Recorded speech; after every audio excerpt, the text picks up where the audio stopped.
Mira never saw the accident coming.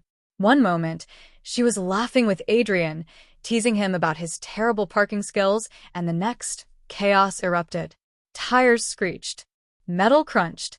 The world spun. A sharp impact sent her flying. She hit the ground hard, pain exploding through her ribs, her vision blurring as a wave of dizziness overtook her. The deafening noise around her, the frantic shouts, honking horns, the groan of crushed metal, became a distant echo as she struggled to focus. She tried to move, but her body felt heavy. Something warm and sticky trickled down her forehead. Blinking through the haze, she turned her head, searching for Adrian. Then she saw him, and her world tilted again, but not because of the accident. Adrian was running, his posture rigid with panic, his breath ragged. But he wasn't running toward her. Not to her. Not to his wife, who lay sprawled on the pavement, struggling to breathe. But to another woman. Mira's heart pounded, but it had nothing to do with the pain in her body.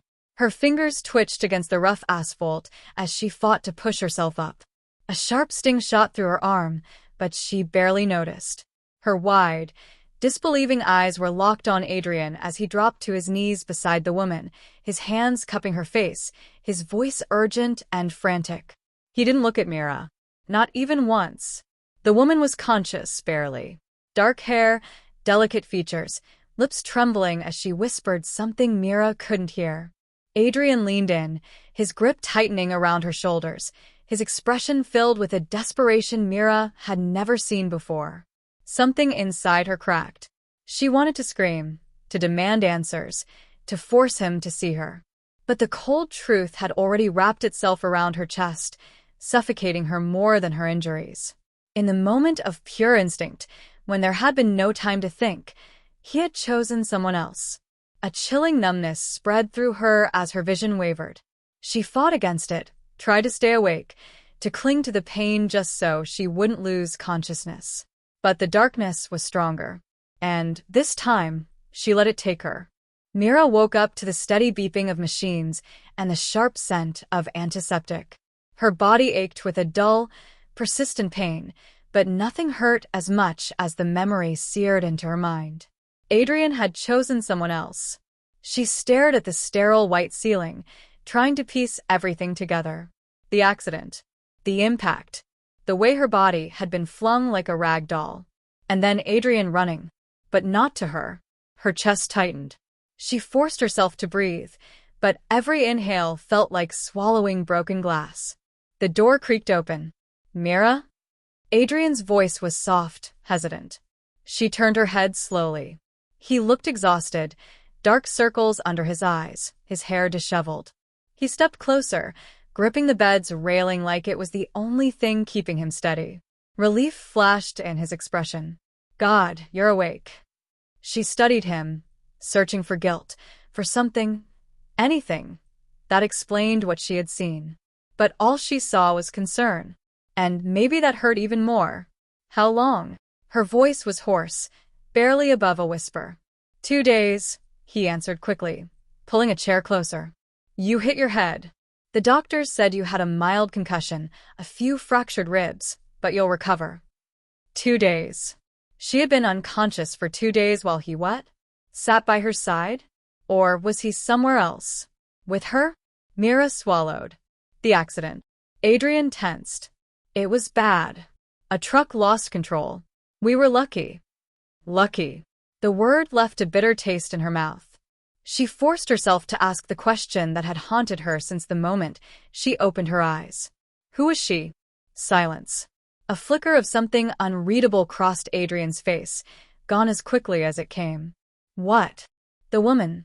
Mira pressed, her voice stronger now. The one you ran to first. Adrian's jaw tightened.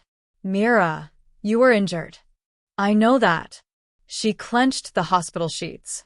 But you didn't come to me. You ran to her. He looked away. That was all the answer she needed. Something sharp twisted inside her. Deeper than pain. Deeper than anger. Because he wasn't denying it. She had nearly died, and in that moment, his first instinct had been to save someone else. Mira turned her head away, staring at the ceiling again. She didn't cry. She just lay there, silent, while the questions kept coming. Who was she? Why had Adrian chosen her? And the one that terrified her the most. Had she ever really been his first choice? The days that followed blurred together in a mix of pain, silence, and questions that never left Mira's mind. Adrian stayed by her side, but his presence only deepened the ache inside her. He didn't speak about the accident unless she asked. And when she did, he deflected. He was careful with her. Too careful. Helping her sit up, adjusting her pillows, making sure she ate. But not once did he mention the woman. Not once did he try to explain why he had run to her first. And Mira couldn't bring herself to ask again. Because she already knew. She saw it in the way his expression tightened when she brought it up, the hesitation in his voice, the way he looked away. The truth sat between them like a barrier neither of them could cross. She had always believed that love was instinctual, that in the worst moments, the heart knew where it belonged. And Adrian's heart had chosen someone else. On the fourth day, her doctor finally cleared her to leave. The fractures in her ribs would take time to heal, and she had to avoid strenuous movements, but she was otherwise fine. Fine. She wanted to laugh at the word. Adrian helped her into the passenger seat of his car, adjusting her seatbelt with careful hands. His fingers brushed against her arm, and Mira tensed. He must have noticed because he hesitated, then stepped back without a word.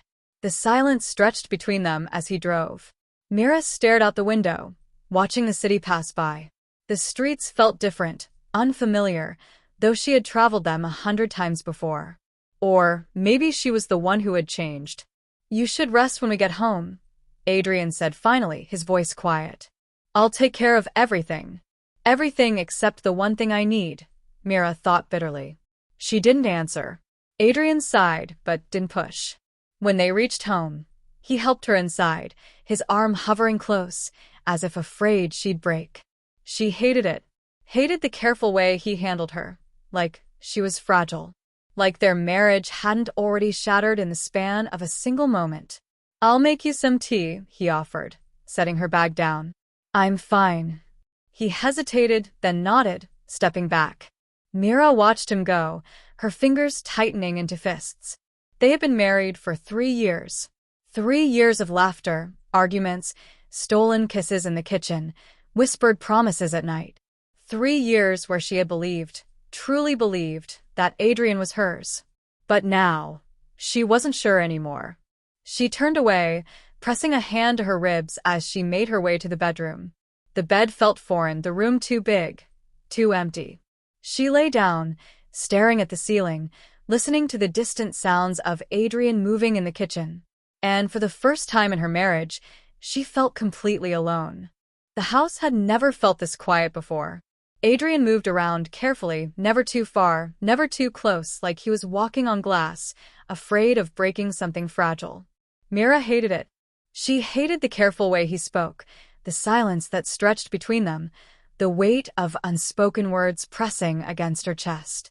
That night, she lay awake long after Adrian had fallen asleep. His breathing was steady, peaceful, as if nothing had changed, as if he hadn't torn her world apart in a single moment. She turned on her side, watching him in the dim glow of the bedside lamp. His face was relaxed, his lips slightly parted. He looked like the same man she had loved for years. But she knew better now. Mira swallowed the lump in her throat and closed her eyes. Maybe tomorrow she would find the courage to ask again, to demand the truth. Maybe. She drifted into a restless sleep. And then, sometime in the middle of the night, she heard it. A whisper. A name. Soft, barely audible, but clear enough to send ice through her veins. Lena. Mira's breath caught. Her heart pounded violently against her ribs, the pain barely registering through the shock. She turned to Adrian, but he was still asleep. His brows furrowed slightly, as if lost in a dream. A dream about her. Mira lay frozen, her mind racing. Lena. The name he had never spoken before. The name that explained everything. The name of the woman he had saved first. Mira's throat burned, her hands clutching the sheets so tightly they trembled. The truth had been there all along. lurking beneath the surface, waiting to be uncovered. And now she had it. She didn't cry. She just lay there, wide awake, staring at the ceiling as Adrian slept beside her, his heart belonging to someone else. And for the first time, she realized something terrifying. She wasn't sure she wanted to know the rest of the truth. Mira didn't sleep for the rest of the night. She lay still, staring at the ceiling, her mind circling the same thought over and over again. Lena. Who was she? By morning, she felt like a ghost in her own body. Adrian woke up, stretched, and turned to her with a small, tired smile. "Morning," he murmured, brushing his fingers over her wrist. Mira didn't pull away. But she didn't respond either. If he noticed her silence, he didn't comment on it. "I made breakfast," he said, getting up. "Come eat when you're ready." Mira stayed in bed long after he left the room. The name wouldn't leave her mind. Lena. It echoed in her head, looping back to that moment, the accident, the way Adrian had run, the way he had looked at the woman he had chosen to save first. A deep, sharp ache settled in her chest. She needed to know. Mira waited until Adrian left for work before she went looking. She moved carefully, mindful of her sore ribs, searching through the house as though she were a stranger in her own home. If Lena was important enough for Adrian to whisper her name in his sleep, if she was important enough for his instincts to choose her over his own wife, there had to be a trace of her somewhere. But there was nothing. No old letters. No photographs. No hidden messages. It was as if Lena didn't exist. Frustration curled in her gut. She leaned against the desk in Adrian's study, rubbing her temples. Maybe she was wrong. Maybe she was overthinking. Maybe. Her gaze caught on the bottom drawer. Locked. Her pulse quickened. Adrian never locked anything in their house. Mira hesitated. She knew she was crossing a line. But the moment had already shattered her trust. What did boundaries matter now? She found the spare key in the drawer above and unlocked it with shaking fingers. The first thing she saw was a stack of old documents. And beneath them, a photograph. Mira's breath caught as she pulled it out. It was an old picture, years old. A younger Adrian stood in the center, his arm wrapped around a woman with soft brown hair and a familiar smile. Mira felt her stomach drop, because she recognized that smile. She had seen it once before, on the woman Adrian had saved first. Lena. Her fingers clenched the edges of the photo as a quiet, bitter laugh escaped her lips. So this was who she was to him. Not just anyone. Someone who had once been his. That evening, when Adrian came home, Mira was waiting. She sat at the dining table, the photo placed neatly in front of her. When he saw it, he stopped cold. A sharp silence filled the space between them. "Who is she?" Mira asked, her voice steady, cold. Adrian's jaw tightened. "Mira." Who is she? A heavy pause. And then, in a voice barely above a whisper, he answered. "She was my first love." Mira's heart clenched painfully, but she forced herself to meet his gaze. "Was." Adrian swallowed. "She's dead." Dead. Mira hadn't been prepared for that answer. Adrian ran a hand down his face, exhaling shakily. "She died years ago. A car accident. He hesitated, looking away. "I couldn't save her." A sharp pang of realization struck Mira like a knife to the chest. The accident. His instincts. The way he had run, without thinking. It wasn't about choosing between them. It was about rewriting the past. Adrian had seen Lena trapped in a wreck before. And this time, he had a chance to save her. Even if it meant leaving Mira behind. She should have felt relief. He hadn't chosen another woman over her. But the pain in her chest only deepened. Because in his heart, Lena had never truly left. And maybe, just maybe, Mira had been living in the shadow of a ghost all along. Mira didn't know what to say. She had prepared herself for a betrayal, for a hidden affair, for a lie that would justify the way she felt. But she hadn't expected this. She hadn't expected Lena to be dead. Hadn't expected Adrian's past to be tangled in grief, not deception. Yet, the ache in her chest didn't lessen. She stared at him, her fingers tightening around the edge of the table. You left me, she said, her voice barely above a whisper.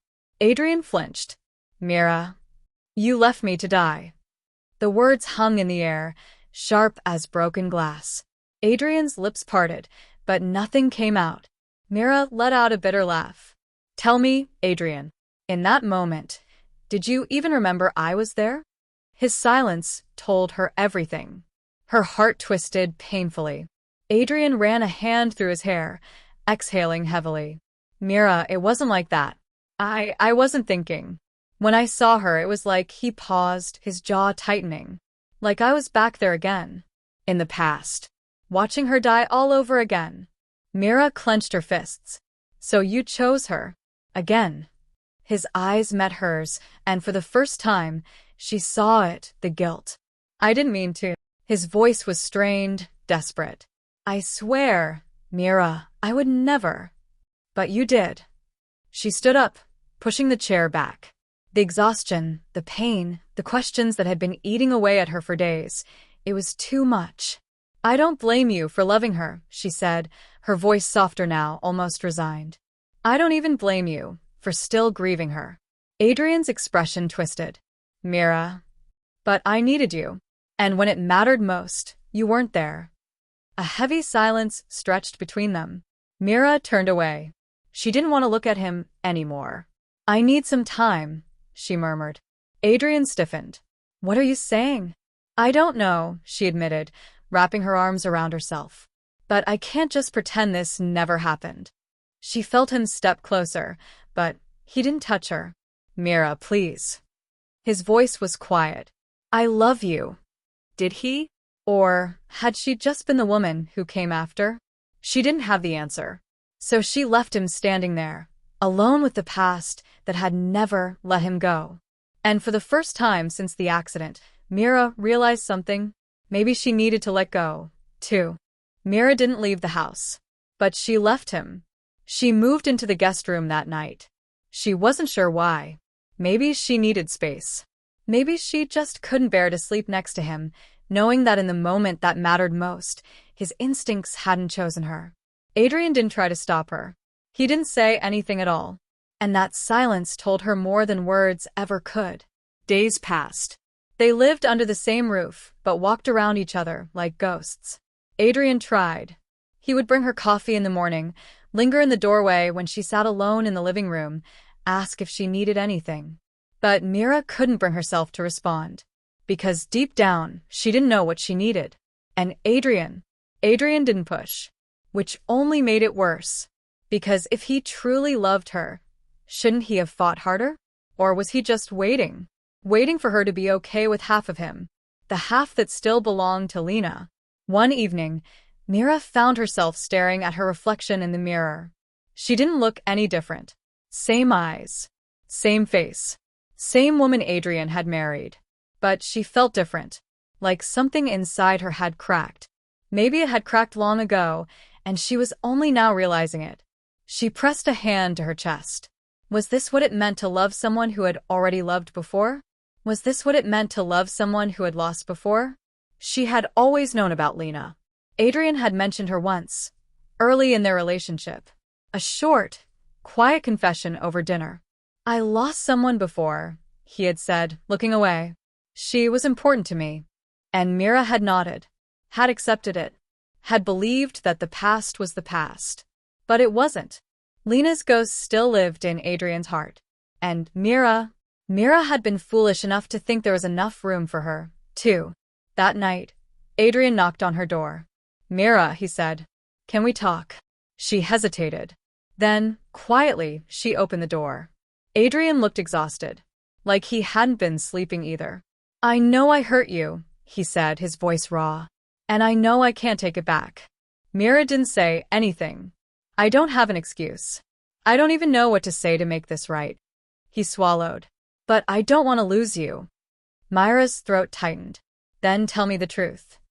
His brow furrowed. I have. No, she shook her head. Not just about the accident. About us. Adrian stiffened. Mira forced herself to meet his gaze. Did you ever really love me? His eyes widened. Of course I did. Did. Her voice was barely above a whisper. Adrian exhaled sharply. Do. But Mira didn't look away. If she had never died, she said quietly, would you have ever loved me at all? Silence. A heavy, suffocating silence. And in that moment she knew she had always been the second choice. And maybe, just maybe, Adrian had never really had a whole heart to give her in the first place. Mira had always imagined heartbreak as something loud, shouting, crying, doors slamming shut. But this was quiet. A silence so sharp it felt like it could cut through her skin. Adrian opened his mouth, but no words came out. And that was her answer. She swallowed the lump in her throat and forced herself to stay calm. You don't have to say anything. Adrian stepped closer. Mira, please. She took a step back. I get it now, she said, her voice eerily steady. It was the woman you married because she was gone. That's not true, Adrian said quickly, but even he didn't look sure anymore. Mira let out a small, bitter laugh. It's okay, Adrian. I'm just sorry it took me this long to see it. Adrian's expression twisted in pain. You're my wife. I am, she agreed. But that doesn't mean you love me the way I deserve to be loved. She turned away before she could see the guilt in his eyes, before she could let it break her resolve.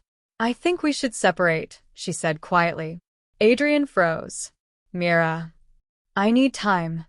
She took a shaky breath. And I think you do, too. He reached for her hand, but she pulled away. Don't, she whispered, because if he touched her now, she knew she'd crumble. She walked past him, her heart hammering in her chest. Mira, Adrian called after her. But she didn't stop. For once, she needed to choose herself. That night, Mira packed her bags. She didn't know where she was going. All she knew was that staying here, trapped in the shadow of a love that was never hers, wasn't an option anymore. She had spent too long holding on. Now it was time to let go. Mira hadn't expected leaving to be easy, but she hadn't expected it to hurt this much either. The moment she stepped out of that house, a crushing weight settled on her chest. She didn't know where to go. All she had was a small suitcase, a handful of memories, and a heart that still foolishly ached for a man who had never been hers completely. She booked a hotel for the night. Then another. And another. Days blurred together. She went through the motions, waking up, eating, staring at her phone as if expecting Adrian to call. But he didn't. And maybe that was the answer she had been waiting for. One evening, Mira sat on the hotel balcony, staring at the city lights below. She had spent so much time drowning in her pain that she hadn't realized something. She could breathe again. It still hurt, but she was breathing. For the first time in weeks, she didn't feel like she was waiting. Waiting for Adrian to chase after her. Waiting for him to choose her. Waiting for a love that had never been whole. Maybe she was finally ready to let go. The next morning, she went apartment hunting. She needed a fresh start. A place that was hers and hers alone. As she walked through an empty apartment with white walls and large windows, she realized she was alone. But for the first time in a long time, she wasn't afraid of it. 1 week passed. Then 2. Adrian never called. Mira didn't reach out either. She had spent years thinking love meant fighting for someone. But maybe sometimes love meant walking away. And as she stood in her new apartment, the sunlight streaming through the window, she realized she had done just that. She had chosen herself. And maybe that was enough. Mira thought the hardest part of leaving Adrian would be the loneliness. But it wasn't. The hardest part was learning how to exist without waiting. Waiting for his voice. Waiting for his touch. Waiting for an apology she no longer needed. She wasn't waiting anymore. And in that stillness, she finally found herself. Weeks turned into months. Mira built a life of her own. She decorated her apartment with colors Adrian would have never chosen. She picked up hobbies she had long abandoned. She laughed, really laughed, for the first time in ages. And one day, she woke up and realized she didn't miss him anymore. She missed the idea of what they could have been. But not him. Not the man who had never truly been hers. Then one evening the past came knocking. Literally. A A familiar voice called her name. Mira opened the door. And there he was. Adrian. Looking worn, looking regretful, looking at her like he had finally figured it out. Mira, he breathed. She didn't speak. I was a coward, he admitted. I should have fought for you. I should have chosen you the way you chose me. She looked at him, really looked at him. She had once dreamed of hearing those words. But now? They no longer mattered. Because love shouldn't have to be chosen. It should have been effortless. Certain. Whole. And his love had never been any of those things. So Mira only smiled, a soft, understanding smile. And then, gently, she closed the door. Not out of anger, not out of spite, but because she had finally learned. Some love stories were meant to be rewritten. Some doors were meant to stay closed. And this time, she was walking away for good.